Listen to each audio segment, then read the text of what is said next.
Hello everyone, my name is Neha. आज मैं एक नए टॉपिक के साथ आप लोगों के सामने उपस्थित हूँ, जिसमें हमारा टॉपिक है कि issues in the study of cognitive psychology. इससे पहले हमने कॉग्निटिव साइकोलॉजी के काफ़ी सारे टॉपिक्स क्लियर किए थे, डिस्कस किए थे, जिसमें था कि कॉग्निटिव साइकोलॉजी होती क्या है, उसके डोमेन्स क्या होते हैं, उसके रिसर्च मेथड्स क्या होते हैं और उसकी ब्रीफ हिस्ट्री भी हमने पढ़ी थी। तो आज हम आगे चलते हुए उसके की इश्यूज़ को जो हम स्टडी में फेस करते हैं उसके बारे में स्टडी करेंगे। तो मेन हम लोग इसके की इश्यू जो हैं कॉग्निटिव साइकोलॉजी के, वो हैं nature versus nurture, rationalism versus empiricism, structure versus process, domain व generality versus domain specificity, validity of casual inferences versus ecological validity, applied versus basic research, biological versus behavioral methods। अब आके हम इन सारे issues को one by one करके discuss करेंगे।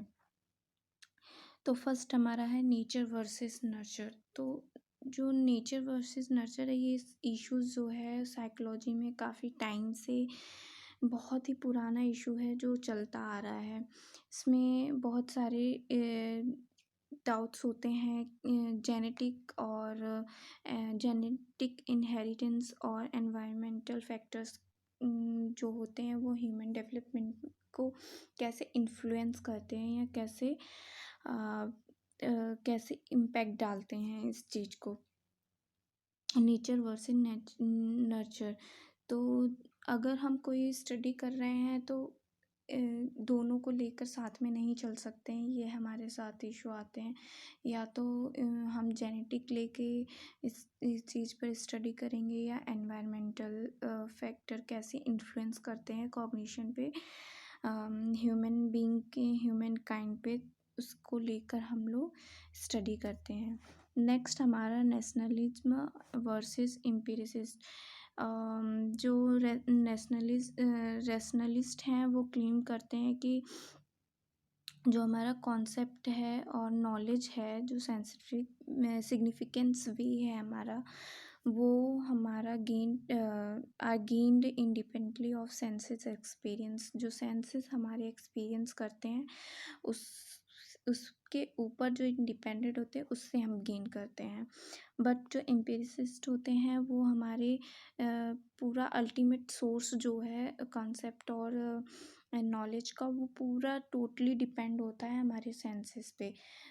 हमारे 5 senses हैं जो आप सभी लोग भी जानते हैं: touch, taste, smell, vision and hearing, जिसमें हम लोग दोनों चीज़ों को लेकर स्टडी में अपना फोकस करते हैं, जो भी हमें सही लगती है, या रैशनलिज्म से लेकर चलेंगे या एम्पिरिसिज्म से लेकर चलेंगे।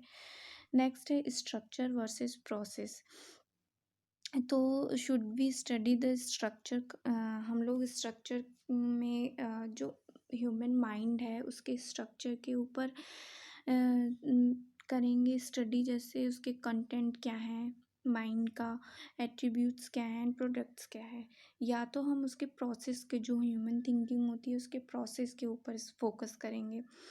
ह्यूमन माइंड का content, attributes and products similar होता है, बहुत ज़्यादा सिमिलैरिटी होती है, बट इंडिविजुअल चीज़ पर ह्यूमन थिंकिंग जो है वो अलग अलग हो जाती हैं। तो उसके, या तो हम उसके स्ट्रक्चर पे स्टडी कर सकते हैं या तो प्रोसेस पे, क्योंकि दोनों चीज़ें बहुत ही अलग और डिफरेंस हैं। नेक्स्ट है domain generality versus domain specificity. तो इसमें ये है कि हम लोग चाहे तो जो प्रोसेस होता है उसको ऑब्जर्व करके सिंगल डोमेन के ऊपर चाहे तो ऑब्ज़र्व कर सकते हैं, या तो हम बहुत सारे जो डोमेन्स होते हैं, जो बहुत सारी वैरायटी होती है जो डोमेन्स को हम पहले भी डिस्कस कर चुके हैं। अगर आपने वीडियो नहीं देखी है तो प्लीज़ ज़रूर देखिएगा।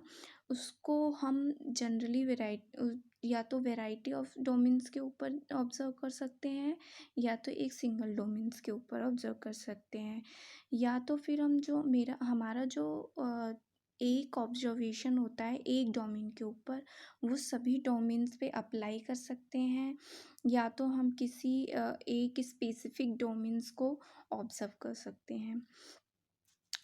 नेक्स्ट है हमारा validity of casual inferences versus ecological validity.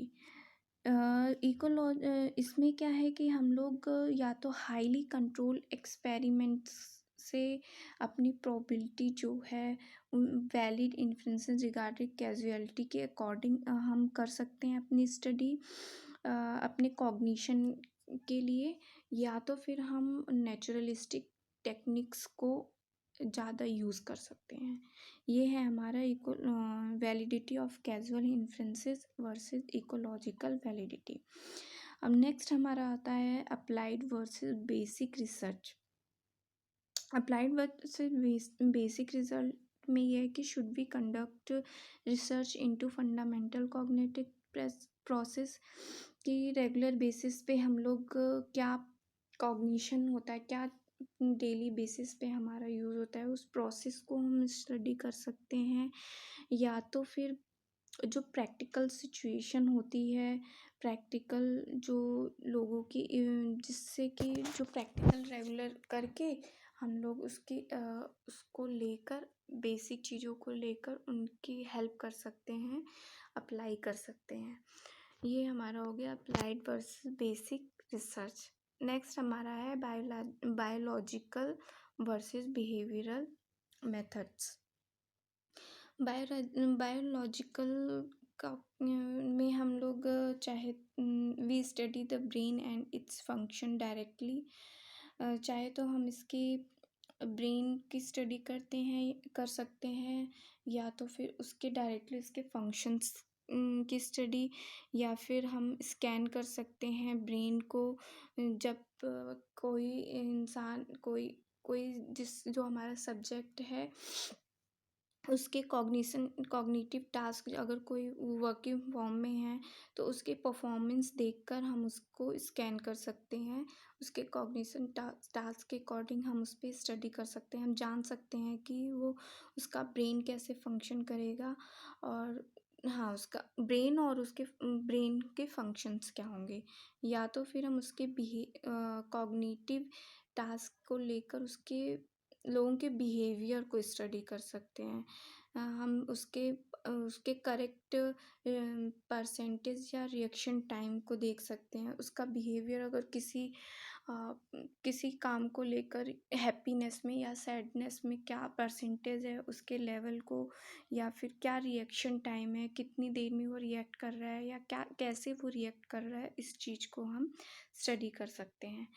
तो ये सारे जो क्वेश्चंस हैं इधर और फॉर्म ऑफ थीसिस एनालिसिस, ये सारी चीज़ें ना व्यू और मेथड्स, ये सब चीज़ें हम लोग डिपेंड करता है कि हम क्या टॉपिक ले रहे हैं और किस तरीके का ले रहे हैं, इसके अप एंड डाउन से ये चीज़ें हो सकती हैं, उसके अकॉर्डिंग हम लोग ये सारे जो इशू हैं इसको रिसॉल्व करके उसमें यूज़ कर सकते हैं।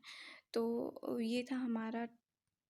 टॉपिक ये था हमारा टॉपिक की issues in the study of cognitive psychology. अगर आपको अच्छा लगा हो तो आप प्लीज़ लाइक एंड शेयर ज़रूर कीजिएगा। आप घर में रहें, सुरक्षित रहें। वीडियो मेरी देखने के लिए बहुत बहुत धन्यवाद।